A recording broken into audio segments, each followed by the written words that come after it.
छात्रों नमस्कार। Class 12th राजनीतिक शास्त्र अध्याय 5। छात्रों, इससे पहले वीडियो में हम आपस में चर्चा कर रहे थे कि इन देशों की तालमेल आपस में किस प्रकार की थी, इनकी सांगठनिक संरचना कैसी थी, और साथ ही विचार किया कि इन लोगों के आपसी समस्याएं किस प्रकार की थी और उन समस्याओं का समाधान करने के लिए सार्क की स्थापना की गई। इस वीडियो में हम सार्क के कुछ सिद्धांत के बारे में चर्चा करेंगे। छात्रों, सार्क की स्थापना करने वाली घोषणा के अनुच्छेद 10 की पहली धारा में कहा गया है कि सारे निर्णय सर्वसम्मति से होंगे। साथ ही इसकी दूसरी धारा में कहा गया है कि सार्क के 2 सदस्यों के द्विपक्षीय मामलों पर विचार नहीं किया जाएगा, अर्थात यदि कोई किसी का झगड़ा होगा आपस में तो वे उसको खुद सुलझाएंगे। सार्क उसमें जब कोई निर्णय होगा तो सार्क का निर्णय सबको मानना पड़ेगा।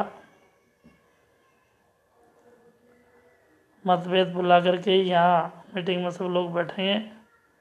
3 सार्क सदस्यों की संप्रभुता, समानता, क्षेत्रीय अखंडता और राजनीतिक स्वतंत्रता का सम्मान करना सबके लिए अनिवार्य रहेगा। 4, सार्क के दूसरे देशों की आंतरिक व्यवस्था में कोई हस्तक्षेप नहीं करेगा। 5, सार्क एक राजनीतिक मंच नहीं है, यह एक सहयोगात्मक मंच है। इसलिए यह सबके लिए समान स्तर पर कार्य करेगा, सबका समान सहयोग करेगा और उसी दृष्टि से सब लोग इसके नियमों का पालन करेंगे। 6, इसका उद्देश्य आपसी सहयोग द्वारा विकास करना है। इसके लिए सदस्य देश आपसी सहयोग की प्राथमिकता देंगे। छात्रों, सार्क में भारत की भूमिका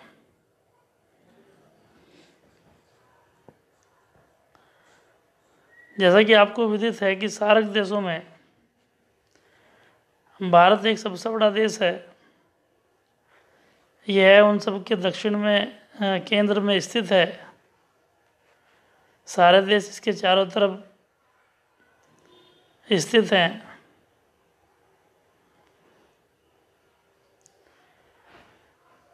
और यह सब में बड़ा है, इसलिए इसकी भूमिका ज़्यादा बन जाती है। शक्तिशाली देश है। भूमिका के कुछ बिंदु दिए गए हैं। सार्क का द्वितीय सम्मेलन बेंगलोर में 1986 में भारत के तत्कालिक प्रधानमंत्री राजीव गांधी की अध्यक्षता में हुई बैठक में तय किया गया।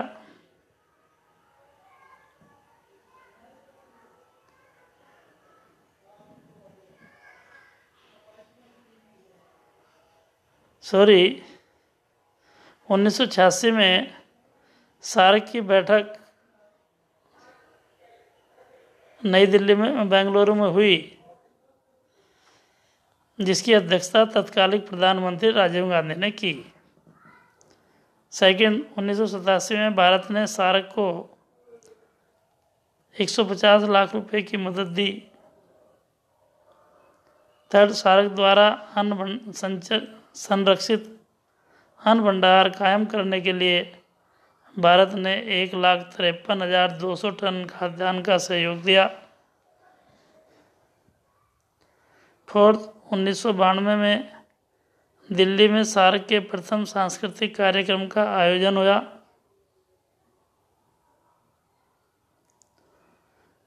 फिफ्थ, पहली दक्षेश विदेश मंत्रियों की बैठक 1996 में दिल्ली में हुई। सिक्स, दक्षेश सार्क व्यापार मेले का आयोजन भी भारत में हुआ। सेवंथ, सार्क दक्षेश के समक्ष द्विपक्षीय मुक्त व्यापार का प्रस्ताव भी भारत ने ही रखा। एट्थ, भारत नेपाल तथा भूटान के साथ साथ मुक्त व्यापार कर रहा है। नाइन्थ, भारत ने 2014 में हुए 18वें शिखर सम्मेलन में सार्क देशों को 3 से 5 साल का व्यापार वीजा देने की घोषणा की। सार्क का क्षेत्रीय सहयोग के रूप में प्रभाव। सार्क के कारण दक्षिण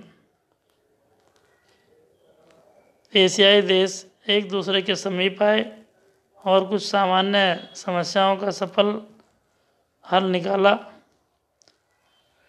सेकंड, क्षेत्र के बाहर के देशों का प्रभाव काफ़ी कम हो गया, जैसे चीन और अमेरिका जैसे देश इन देशों में अपना प्रभाव रखते थे। इनके संगठन बनने पर वह कम हो गया। सार्क ने एक संरक्षित अन्न भंडार की स्थापना की जो सदस्य राष्ट्रों की आत्मनिर्भरता का सूचक है।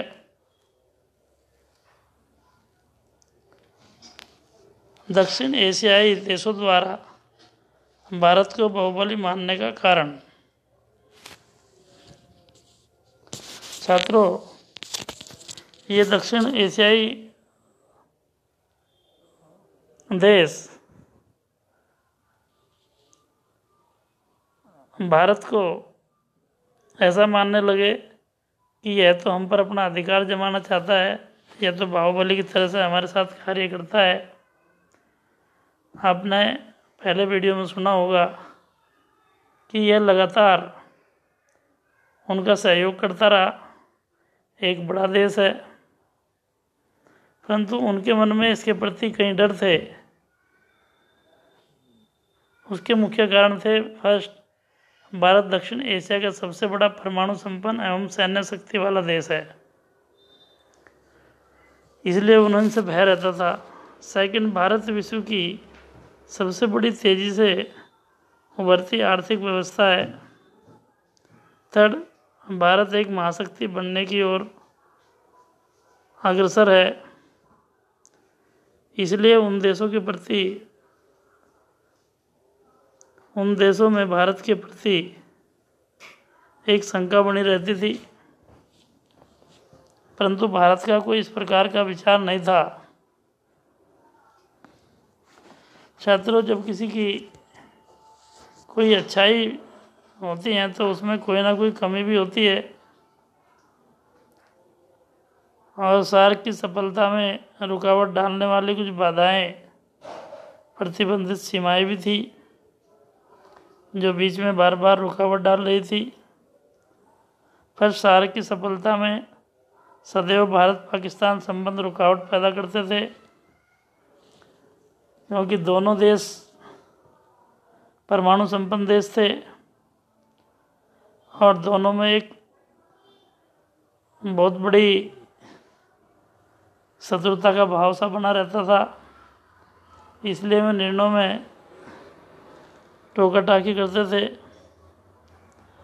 थर्ड, सार्क के अधिकांश देशों में आंतरिक अशांति और अस्थिरता इसके मार्ग में रुकावट है। फोर्थ, सार्क देशों में अधिक मात्रा में अनपढ़ता, बेरोजगारी और भुखमरी पाई जाती थी, जो कि इसकी सफलता में बाधा है। इसलिए सार्क इस प्रकार के सहयोग करने का प्रयास कर रहा था कि यहाँ के लोगों की अशिक्षा, बेरोजगारी और भुखमरी दूर हो। सार्क दक्षेश की सफलता के लिए सुझाव। भारत पाक को अपने संबंधों को सार्क से दूर रखना चाहिए, ऐसी विशेषज्ञों ने सलाह दी। सेकंड, सार्क में सम्मिलित देशों का भारत पर विश्वास करना चाहिए। थर्ड, भारत की सफलता के लिए सार्क देशों में शांति एवं स्थिरता आवश्यक है। फोर्थ, सार्क देशों को जल्द से जल्द इस क्षेत्र में अनपढ़, बेरोजगारी तथा भुखमरी को दूर करना चाहिए।